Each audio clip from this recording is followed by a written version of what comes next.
Hello, everybody. Welcome to another episode of Yeah Yecca, where I cover culture, conspiracy. Oh, it's my first time. Sorry. Carnivore. I'll start that over. Welcome to the show, where I cover culture, conspiracy, carnivore, and Christ consciousness. I just realized I set up the camera the wrong side. So I'm just gonna leave it. We're just gonna roll with it, and it's gonna look like I'm looking off off camera for this episode. I am really excited for today's show.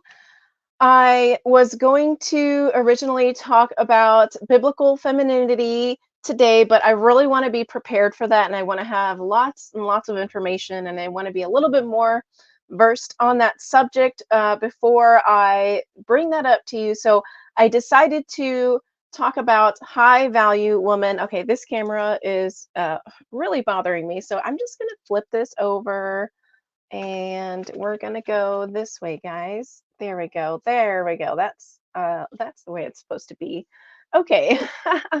So today I am going to be talking about how women can be more of high value, and I was also having some printer issues, so I was not able to print out my notes.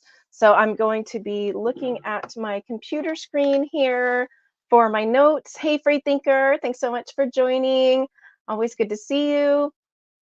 And thanks everyone for joining me on whichever platform you're at. I'm on Facebook, on my personal Facebook. I'm on the Rockfin channel. I'm on YouTube.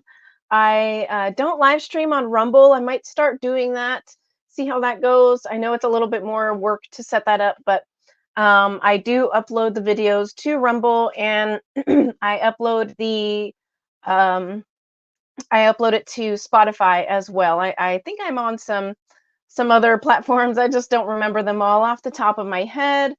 And so today, let me find where I put these notes here.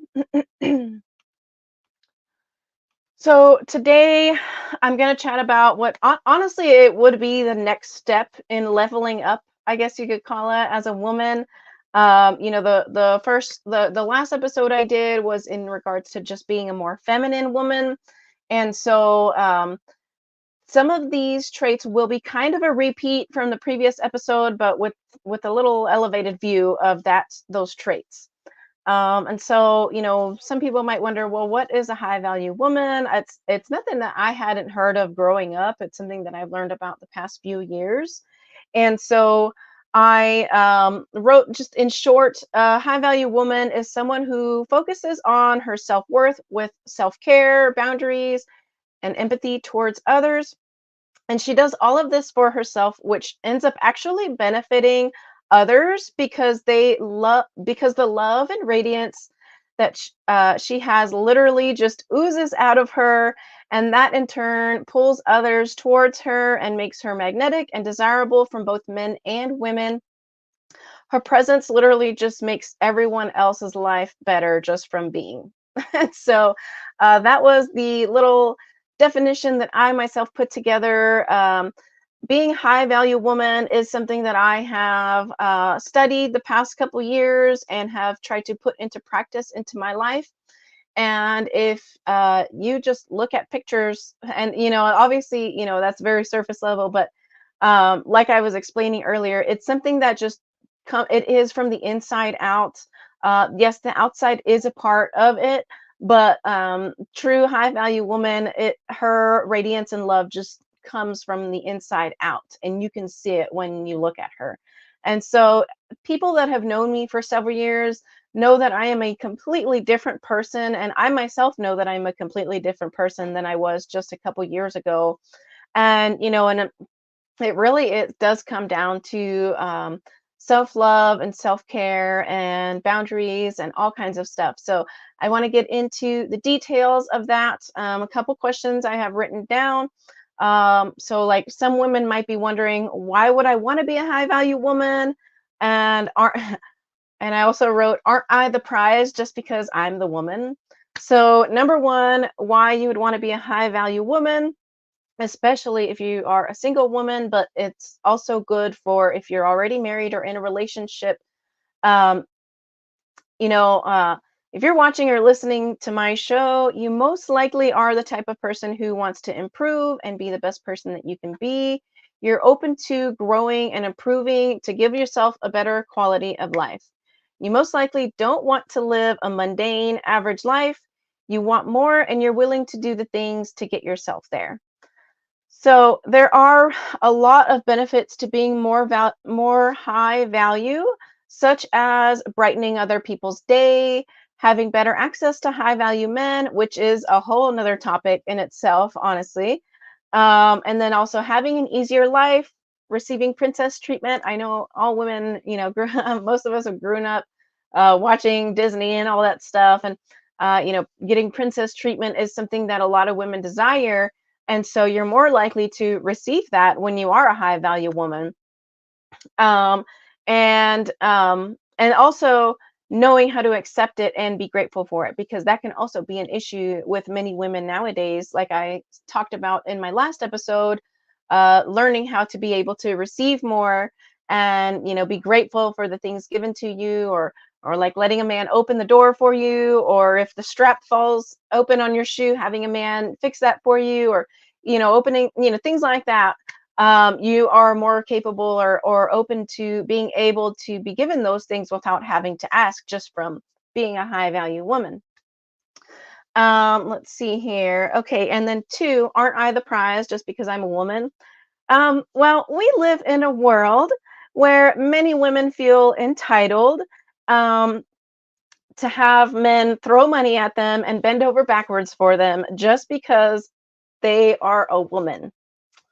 When the women today are not offering what women back in the day used to offer, and they're not capable of being this radiant, loving goddess type of woman, that and so women today think that their looks can get them anything that they want, even though they bicker, complain, blow up, and have no concept of being kind and gentle towards others, or even having like a bipolar situation where you're nice most of the time, but then when something doesn't go your way, you just blow up at them, blow up at whoever is in your radius. And that's a common thing with women nowadays, unfortunately. And let's see, I'm gonna zoom this in here. And so I am here to tell you the difficult truths that might hurt your feelings. But I'm telling you this with love, and I'm telling you this because I want the best for you and everybody around you as well.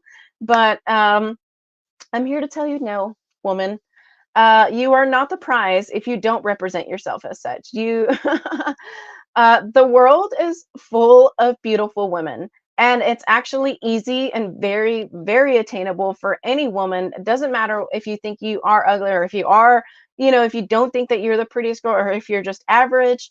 It's actually very easy and attainable to be beautiful on the outside. We live in a world where you can get lip fillers easily. You can get surgery done, you can cover yourself in a pound of makeup, you can dye your hair and cut your hair, and you can get implants in your butt or in your boobs, and you can wear fake teeth.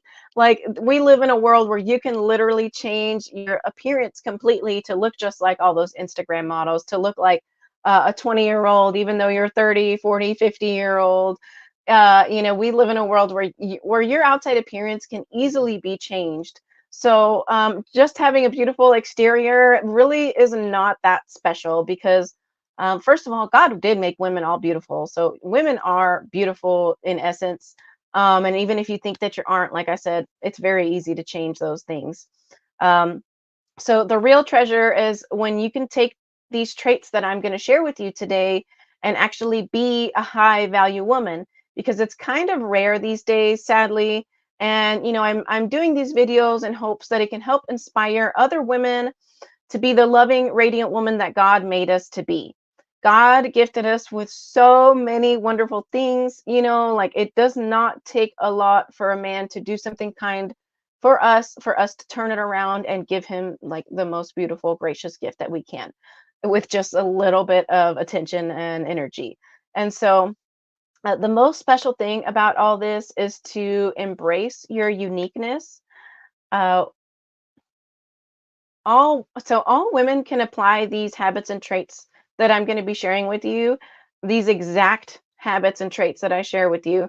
And it can look so different for all women. And that is like the most beautiful thing. I think, you can give a list. I can give you this list of traits and habits to focus on, and it's going to look different for everybody. And, God didn't make us all the same. He gifted us with the amazing gift of uniqueness and, and obviously the choice of free will. So, um, and as a woman, creativity is a really big part of being feminine as well. And so I think it's so beautiful that even though I give you this list of things that is going to, and you take it exactly as I say it, it's going to look different for no matter who you are.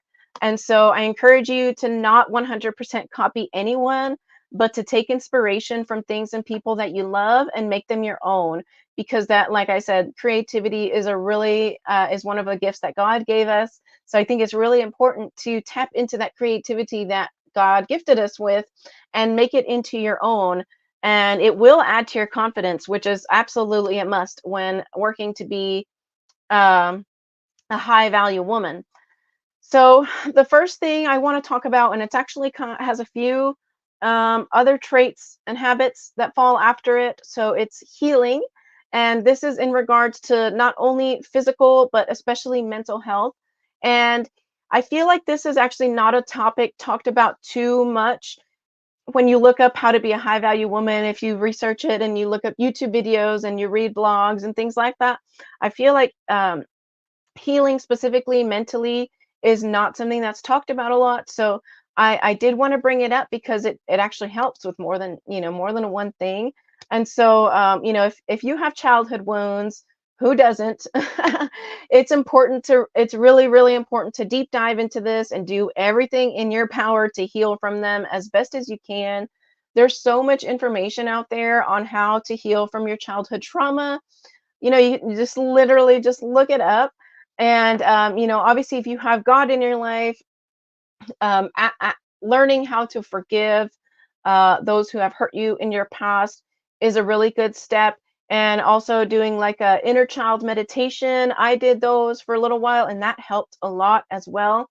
If you are a single woman, be grateful for being single and getting the opportunity to focus on yourself to heal these childhood wounds, because I see so many married couples and or people in relationships trying to heal from these wounds, and then with kids, that's even hard. Like it is so much work because you still have to be a mom, and you still have to be a wife, and you're trying to do this healing, and it is I can only imagine. I don't know, but I can only imagine how difficult it is to have to be wanting to work on that stuff and to be breaking these generational curses and to be breaking free from this childhood trauma.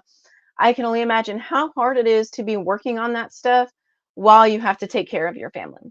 So if you are single and you're watching this and you are wanting to be more high value, definitely be so grateful that you have the time and space to heal from this trauma and take advantage of it, because you will not have the time that you do now when you do have a family or when you do have a relationship that you want to focus on.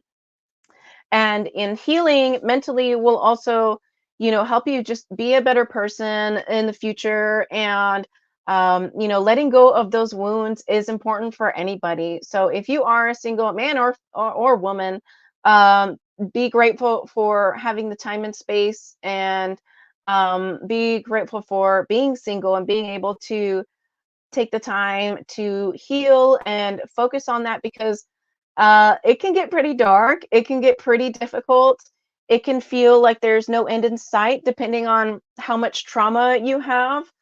Um, and if you have trouble trusting others in helping you counsel or get through it, I want to encourage you to keep trying to look for somebody if you feel like what you're doing on your own is not enough, or it's not moving the needle, or you feel like, you just can't let this trauma go.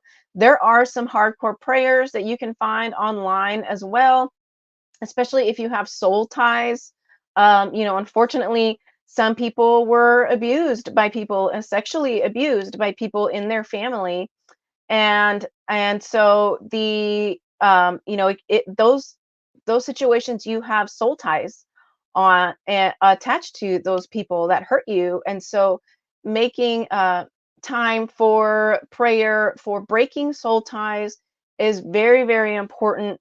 And I, unfortunately, I know a lot of people that suffered from that kind of situation as a child, myself included. And so praying those prayers to break those soul ties, and not just once, not just twice, not just three times, but however many times that you need to say that prayer to break those soul ties, to break free from those chains that are holding you back and holding you down, is very, very important.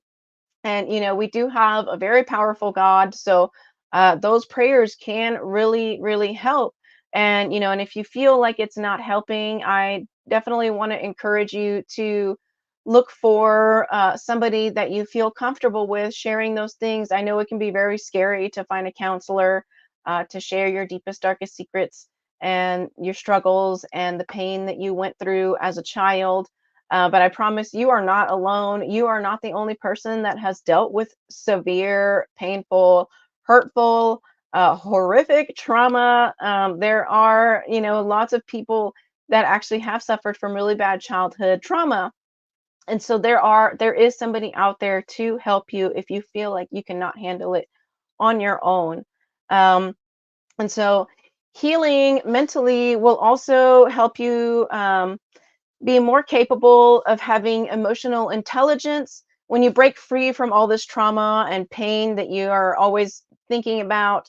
um, it opens up your mind, and it frees up space in your mind, and it helps you be more capable of having emotional intelligence. So women that are beautiful and look well put together on the outside will only get you so far if you are just an empty shell. So find some topics that you love and continue learning more about them. For me, I've always loved cooking. I've cooked since I was a little girl. I've worked in restaurants since I was 12 years old.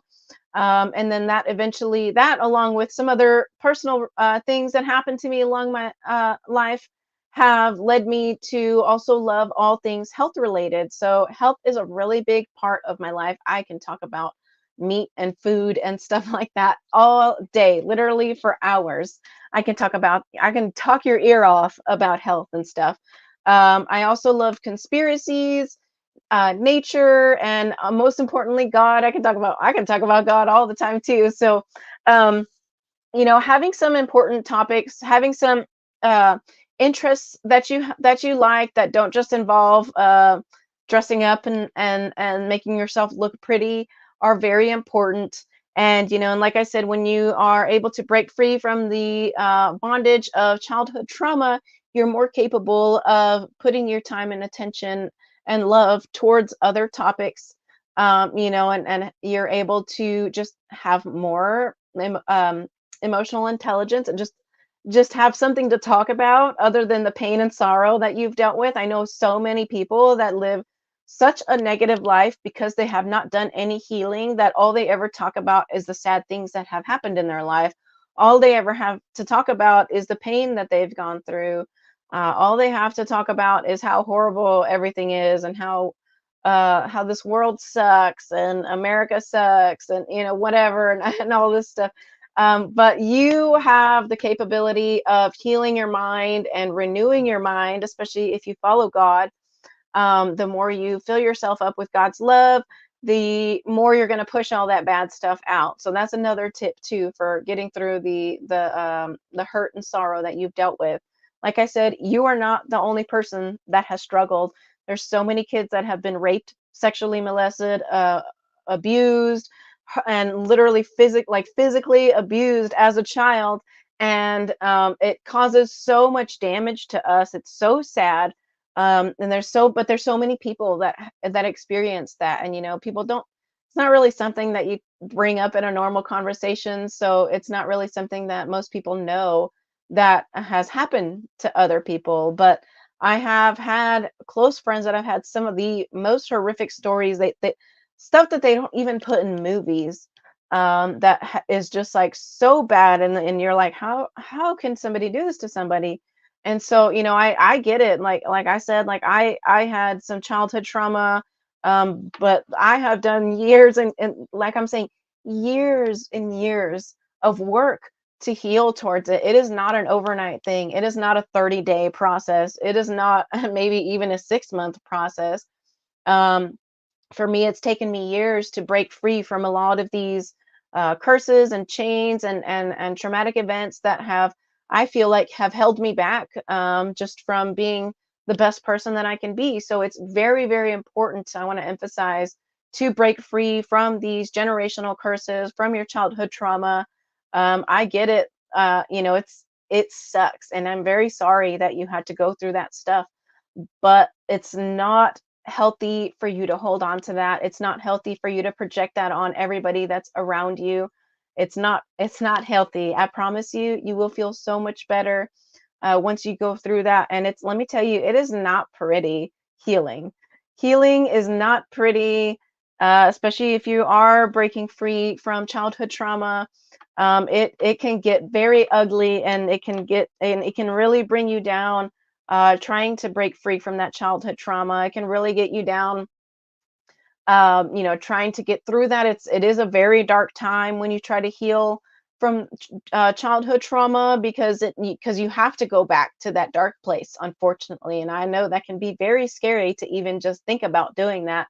But to heal from it, you have to go there, and then you have to move past it and get through it. And the I think it's called inner child meditation.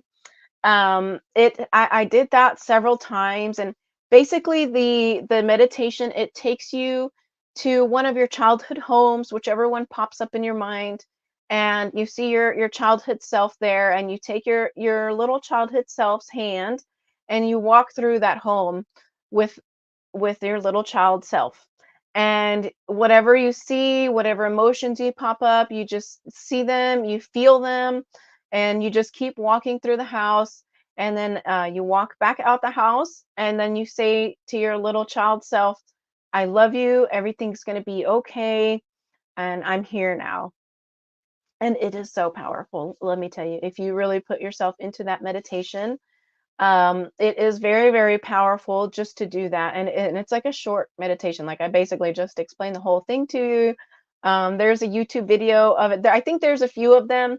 Um, and so it's the one that I did was like, I think 10 minutes long, but I did it several times, and it brings up tears and so many emotions. And you do want to feel those emotions, however painful it can be, but feeling those emotions will really help you get through it, and telling your little self that you're there, that it's going to be okay, that you're here now, and that you love them. You extend that grace and love to the child version of yourself that you might have not gotten when you actually were a child, is very, very powerful. So I definitely recommend doing that if you want to focus on childhood trauma and healing from it. Um, so healing mentally and uh, healing from childhood trauma also helps you be more self-aware and empathetic and soft towards others. So, when you're hurting on the inside and you have not done any healing whatsoever, you tend to easily lash out at others, and you put up unnecessary walls, which is not the same as boundaries. I had somebody kind of say something like that to me, like, I hope you have good boundaries now and not walls. And so, I thought that was really, really important to notice, because it's very easy for us, we live in a world where it's very easy to wall off others. It's very easy to cut people out of our lives. I know I've always lived a life like that, where if you hurt me, or you don't want me in your life, or you don't want to be with me, or you said something mean to me or something, I'm just like, okay, bye, whatever. There's lots of other people in the world that don't need this negative energy in my life. But when you haven't done any healing, you think everyone is out to get you, and you think you just can't trust anyone with a single thing. And when you have healed, you can see that other people have problems of their own, and it's easier to be kind to them and more gentle or understanding with them. The world is full of so much hate and anger these days that literally just being respectful, kind, loving, and easygoing really sets you above the rest of the world. And so, God, He wants us, He, we are in this world, but not, we don't want to be of this world. And so, if everybody else in this world is being mean, hateful, just putting up walls and just completely cutting people out of their life, um, learning how to set boundaries and learning how to heal, which will help you be more empathetic towards others and more kind and gentle towards others as a woman, that is something that is very rare.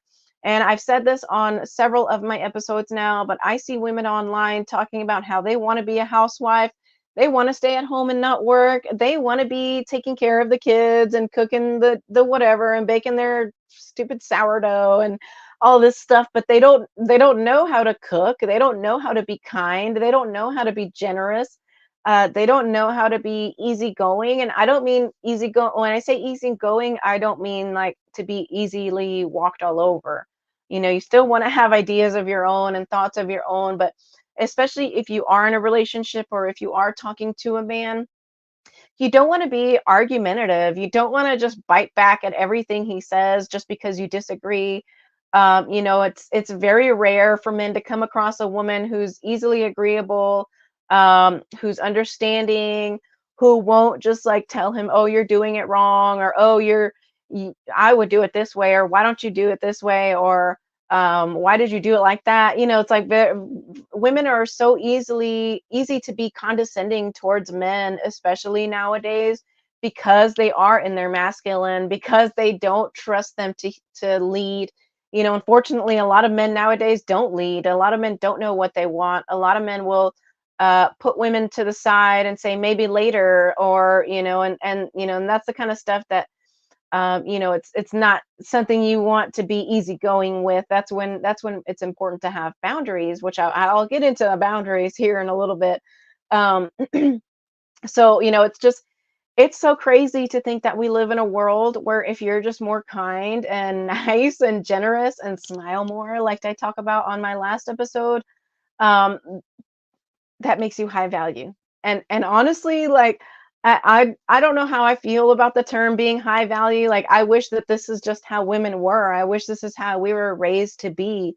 I wish that our moms taught us that it's important to care for our bodies and not give it away so easily, and to regulate our emotions. But our parents did the best that they could, and they didn't have the information that we do nowadays. They most likely didn't have internet growing up as a kid. And so they didn't have access to all this information, all this knowledge that we can learn from nowadays. And so it's up to us to break those generational curses. It's up to us to teach our future daughters how to be a high value woman, how to set yourself apart, because God really did make us so very special. And so the next thing I want to talk about is something that I did talk about in my last episode, and it is your style. So, finding your style, and then take it a little step further if you are trying to be a more high value woman. Nowadays, you know, women dress in like such skimpy clothes. They think that wearing the highest heels and the tightest, shortest dress is what's going to attract a high value man.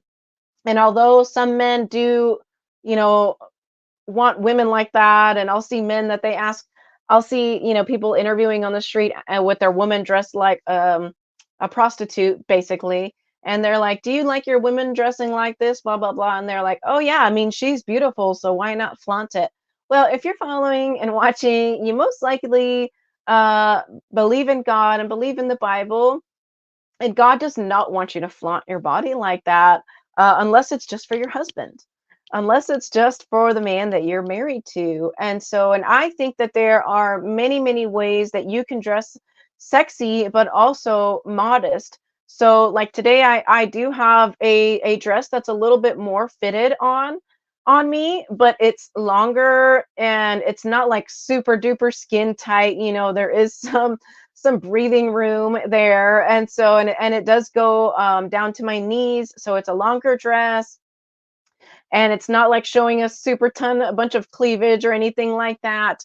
Um, One tip that I've come across a few times on other women's pages is to like basically take one part of your body and like show that off. So like this, it's kind of a tank top dress. So it's showing my shoulders, which it's you see my whole arms. Oh, I'm so you know not half naked or anything like that. Um, so there are ways to dress sexy while also still being modest.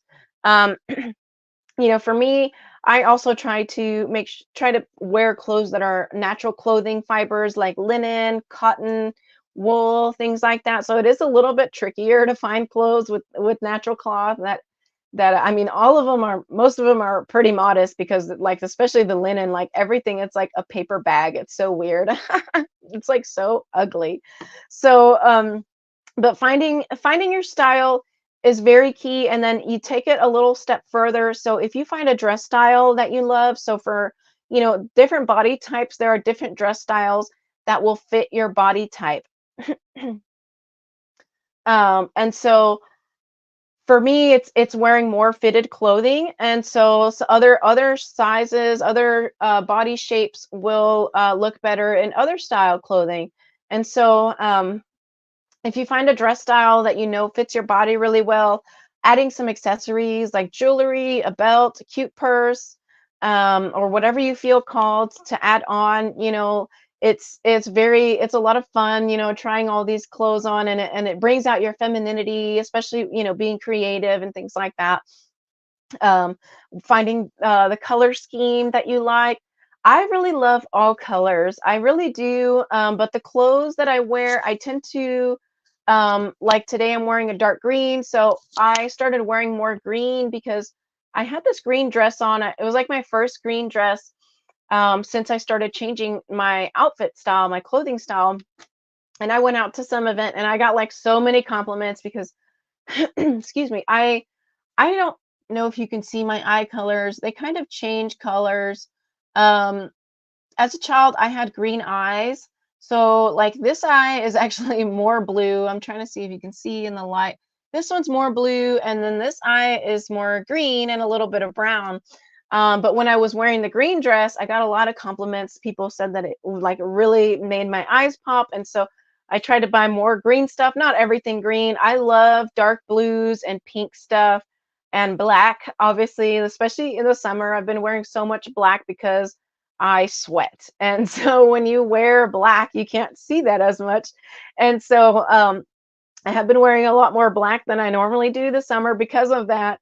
And so I do like to wear darker colors also for that reason. And so I have like a dark green dress on, and I think I have my closet here, but I have a couple purple items and white items, but I love like green, pink, and dark blues and black. I like white clothes too, but being a big meat eater, it's very difficult to keep your clothes white. And I don't use bleach either. So like peroxide can only do so much for whitening stuff. So but I love to wear white. And so I love all the colors though. Like I don't think I have anything orange, but I know I have like some purple stuff and some pattern stuff. I do like floral patterns, but I'm very specific on floral pattern stuff. I don't like just any kind of floral pattern. Um, and so, finding the colors that work good for your skin and the colors that you love that just make you smile when you wear those colors is really important. And then adding some accessories. And then if you are like, well, Yeka, I can't afford that kind of stuff, go to a thrift store, like especially in the nicer part of town, like in Austin, you can go out to Lakeway and go to the thrift stores out there. And so, there are nicer parts of towns and in major cities where you can go to the thrift stores over there if they have them. And they usually have higher end stuff, for a cheaper price. Or places like Plato's Closet is also really good for upgrading your style without breaking the bank. They have so many cute things at Plato's Closet. I wish we had one here. But the thrift stores here are usually full of old lady clothes and don't always have the cutest stuff. I live in a small town where, there are a lot of older people. So the thrift stores that you go to, where, where they are, does play a role in that if you are looking for a particular style. Let's see. So you can also invest in one piece at a time if there are some really nice, expensive clothes that you just have to have. And that's kind of how I ended up with the wardrobe that I have now. I would buy like one shirt at a time when I could afford it, or like I would save up $100 and buy a shirt and pair of pants, or like something like that, or a skirt.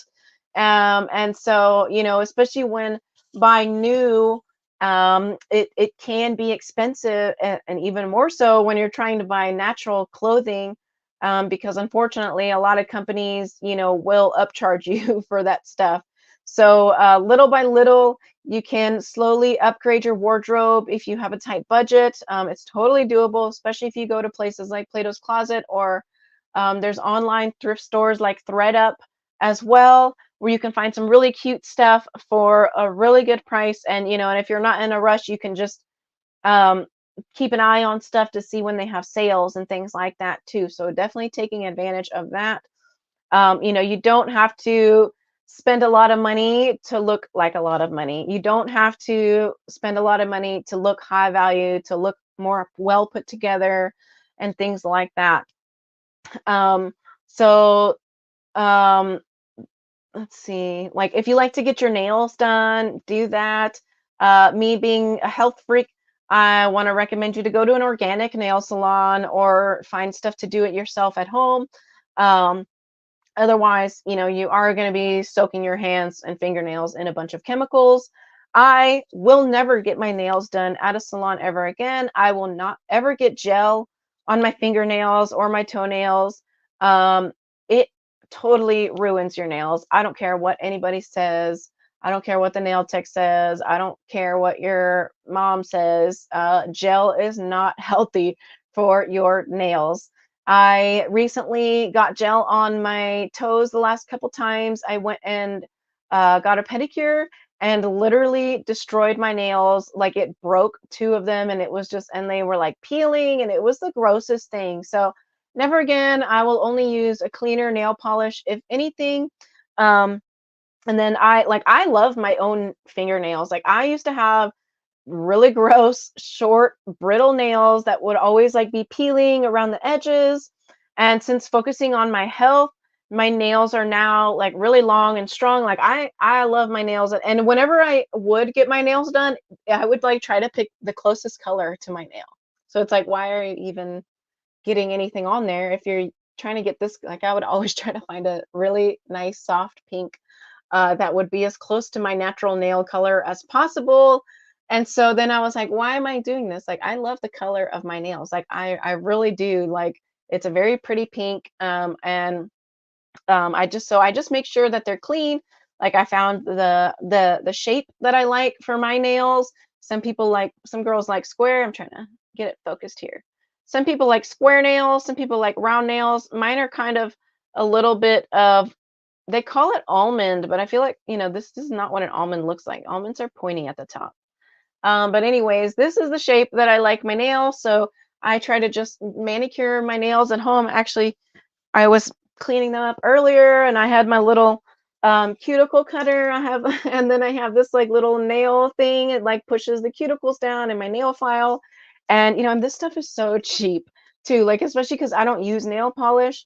Sometimes I'll take the time and I'll buffer all my nails and like buff them, and they'll get shiny for a couple days. The shine does go away pretty quick, so I don't do it that often. But this stuff really doesn't cost that much if you want to do that stuff yourself. Even if you wanted to do gel at home, if you invest in a kit, like, it comes out so much cheaper.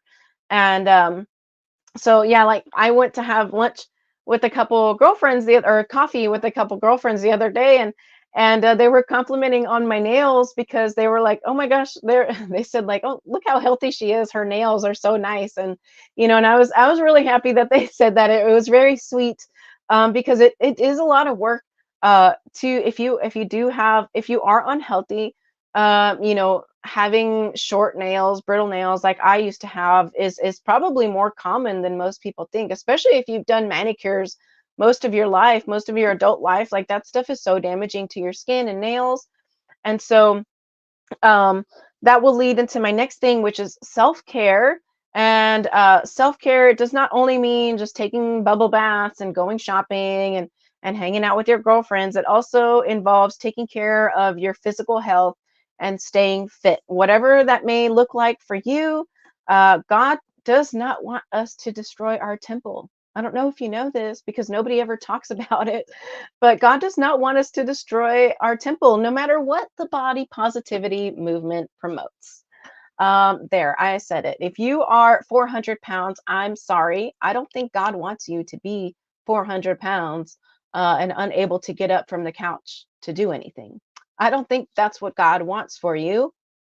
Um, and I know you don't want to. I don't I don't care what you tell yourself. I know you don't want to wake up in the morning having to squeeze into those uncomfortable jeans again that are too small, or get stuck trying on outfit after outfit because you don't like the way that you look in them. If that is the case for you, then I definitely want to encourage you to take care of your health. And even if you aren't overweight, but you have terrible joint pain, or you're tired as soon as you wake up and you have to go run to the coffee pot to drink coffee before you can do anything, those things are not healthy. And, especially if you are 50 years or younger, I don't think 50 is old. I don't think so. I don't think 40 is old either, and I don't think 30 is old. And you definitely shouldn't be having joint pain at those ages. I don't care if everybody else is having joint pain or everyone else is having is being lethargic and tired from morning to night. And I don't think that's healthy. So there are so many different avenues to be healthy, focusing on nutrient dense foods like red meat, butter, and whole foods like that are very important for your health. And then getting in some sort of movement is super duper important, whether it's just going for a walk every day, even like a 5 or 10 minute walk, or lifting some itty bitty weights. As a woman, it takes a lot of work, a lot of eating, and a lot of heavy lifting to get bulky. So I recently saw some videos of girls posting like, "Oh, I lifted the weights and no and everybody told me I wasn't going to get bulky." Okay, but were you like doing progressive overload, and were you eating a lot of protein and a lot of stuff that's going to help you add and build muscle? If you were, then yeah, of course you're going to get muscle and get bulky. Duh. But if you want to just stay fit and just be healthy and get your joints moving and greased up and all that stuff, don't do progressive overload. That is what bodybuilders do to gain muscle. So, yeah, of course you're going to get bulky if you lift heavy weights and you eat a lot of protein. But if you just want to stay fit, just eat the amount of meat and protein that you need for the day, which 100 grams of protein per day is minimum I recommend for anybody. And um, that is not really enough for most people. Um, and really, ideally, you want 1 gram of protein per pound of body weight. And for example, just so you guys can know how much protein is in what, there's 80 grams of protein in 1 pound of 8515 ground beef. 80 grams of protein in 1 pound of beef. So if all you're eating is ground beef, 1 pound of ground beef is not going to be enough for you unless you're a teeny tiny person.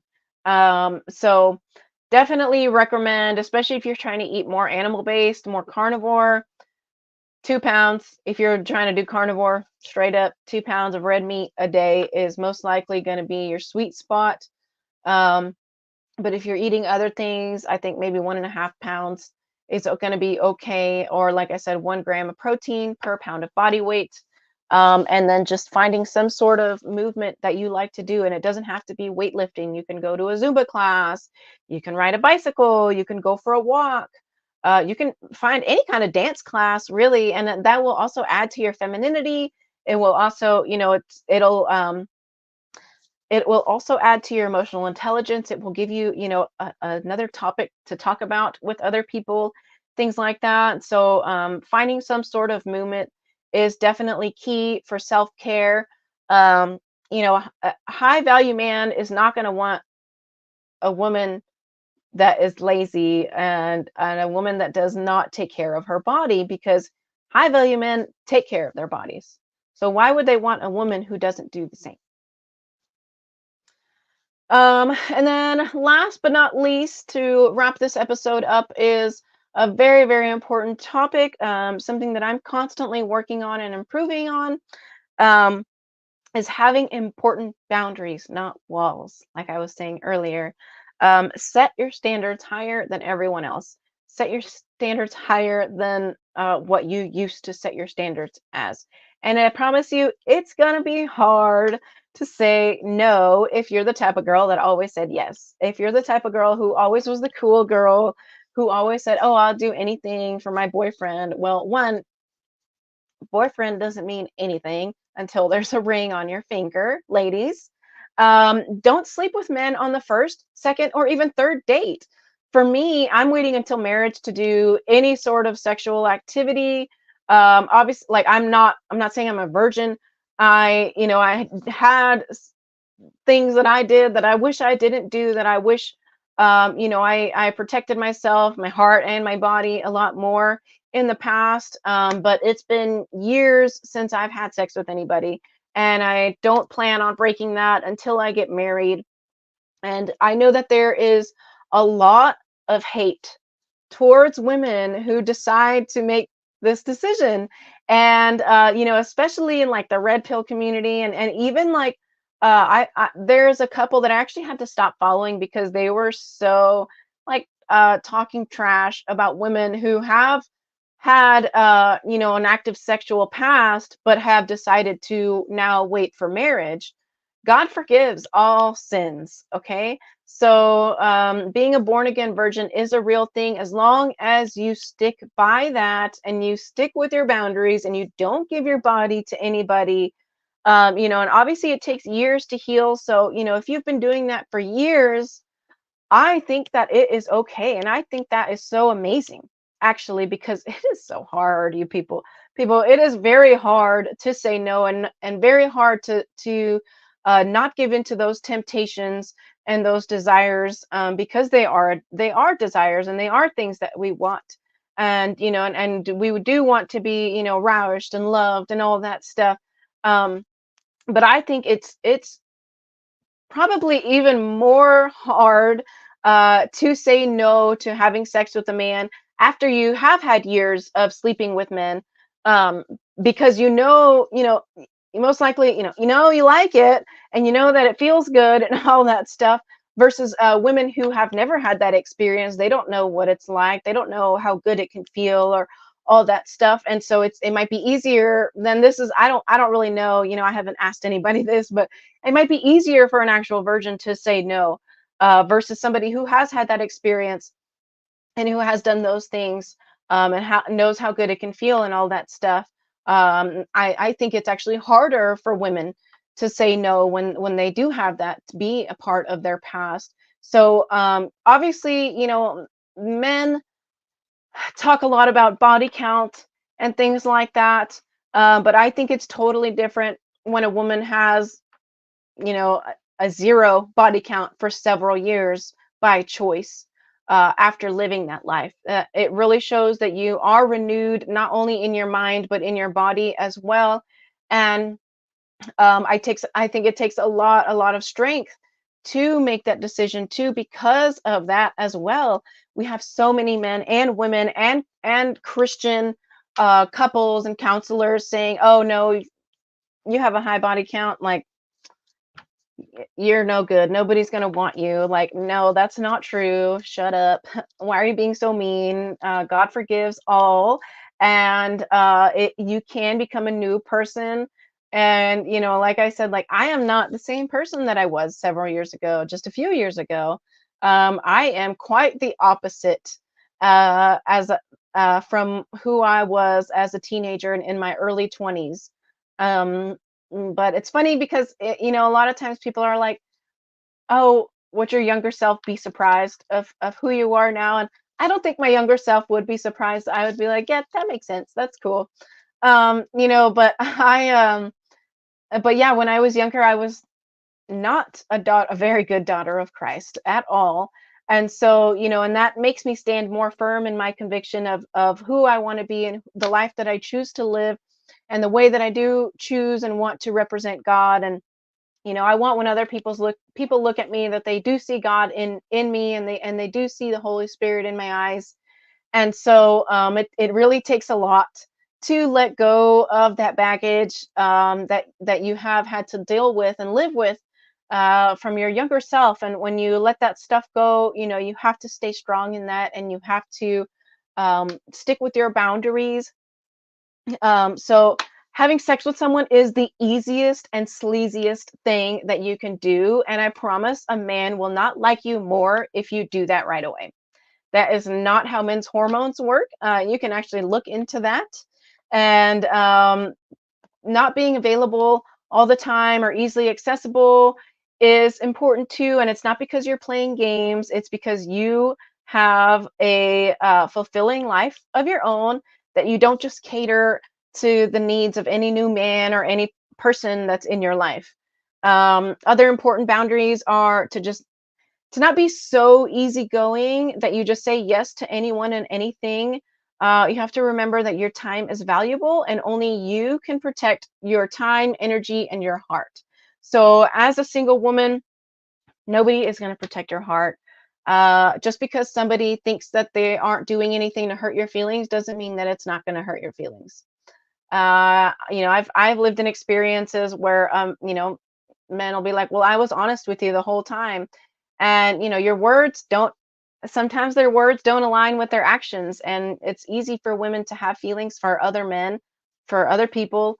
When the man is still spending time with you or taking you out to dinner, but he says, "Oh, I'm not ready for a relationship," that's when you set that boundary. I don't care how much you like that man, you set that boundary and you stop spending time with that man because he's already told you he's not ready for a relationship. So what are you doing there? There has never been a story where the woman waited around for the man and then it ended up working out in the end. It just doesn't work that way. I'm sorry.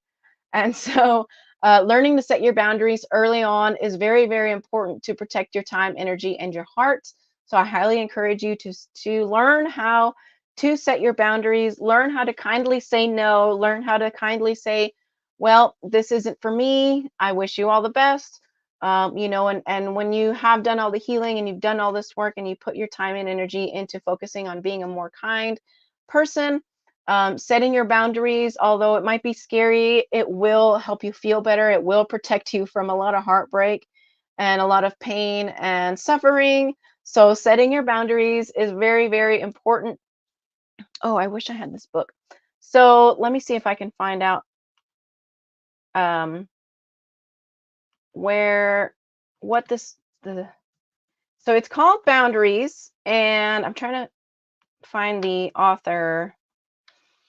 And so it has a pencil on there, and it is written by somebody whose name is not showing up anywhere. Dr. Henry Cloud and Dr. John Townsend.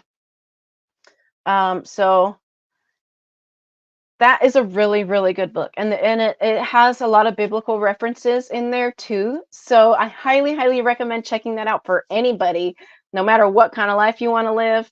Um, Definitely check out that book. It was a life changer. I read the book and then I also listened to the book. It is on Spotify. And so definitely recommend checking that book out.